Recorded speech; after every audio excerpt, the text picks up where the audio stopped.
Sindhu Bhairavi promo எல்லா உண்மையுமே அன்னபூரணிக்கு தெரிய வருது. சிந்து இவ்வளோ நாளாக மறைச்சிட்டு இருந்த விஷயம் தெரிய சிந்து கிட்ட ரொம்ப கோவமாக சண்டை போட்டுக்கிட்டு இருக்காங்க. சிந்து, உன் மேலே நான் எந்த அளவுக்கு ஒரு நம்பிக்கை வச்சேன், ஆனால் நீ என்னுடைய நம்பிக்கை எல்லாத்தையுமே இப்படி சுக்குனராக உடச்சி போட்டுட்டியம்மா அப்படின்ட்டு ரொம்ப எமோஷ்னலாக ஃபீல் பண்ணிட்டு இருக்காங்க. அதுக்கு அன்னபூரணி கிட்ட என்னை மன்னிச்சிருங்க, நான் பண்ண தப்பு தான்றாங்க. நான் அப்படி ஒரு தவறை பண்ணியிருக்க கூடாது தான், ஆனால் அதுக்காக என்கிட்ட பேசாமல் என்னை வெறுக்காதீங்க, எனக்கு கஷ்டமா இருக்கு, நம்பிக்கை வச்சு உங்களை இப்படி மேலும் மேலே ஏமாத்திட்டு இருக்கியம்மா, அது எவ்வளோ பெரிய தப்புன்னு உனக்கு புரியுதா இல்லையான்றாங்க.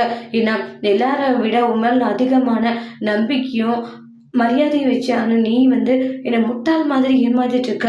சிவா தான் உன் கழுத்தில் தாலி கட்டினான்னு சொன்னேன், ஆனால் சிவா உன் கழுத்தில் தாலி கட்ட கிடையாது, நீயா உன் கழுத்தில் தாலி கட்டிட்டு சிவா கட்டதா சொல்றியே, இதை விட வேறு கேவலம் வேறு எதுவுமே இருக்காது அப்படின்ட்டு எல்லாம் சொல்கிறாங்க அன்னபூரணி. கேட்ட சிந்துவுக்கு ரொம்ப கஷ்டமாக போகுது. அன்னபூரணி கிட்ட மனசு விட்டு எவ்வளோ பேசினாலுமே ஆனால் அன்னபூரணி கோவப்பட்டு இனி என் முகத்துலேயும் முழிக்காத அப்படின்ட்டு எல்லாம் சொல்லிட்டு பயங்கரமாக திட்டிடுறாங்க. இதுதான் சாக்கு அப்படின்ட்டு மகாவுமே ஒன்றுக்கு ரெண்டா எல்லா விஷயங்களையும் ஏற்றி விட்டுக்கிட்டு இருக்காங்க. ஆரம்பத்திலே சொன்னேன்லக்கா, இவளை நம்பாதீங்கன்ட்டு, பாருங்க எந்த அளவுக்கு கேவலமானவளா இருக்கான்னு எல்லாம் ஏற்றி விட்டுறாங்க. அடுத்து அன்னபூரணியுடைய முடிவு என்ன, மகாவுடைய பேச்சு கேட்டு மகா சொல்ற எல்லா விஷயத்தையும் கேட்க போறாங்களான்ட்டு வெயிட் பண்ணி பார்க்கலாம். தேங்க்யூ.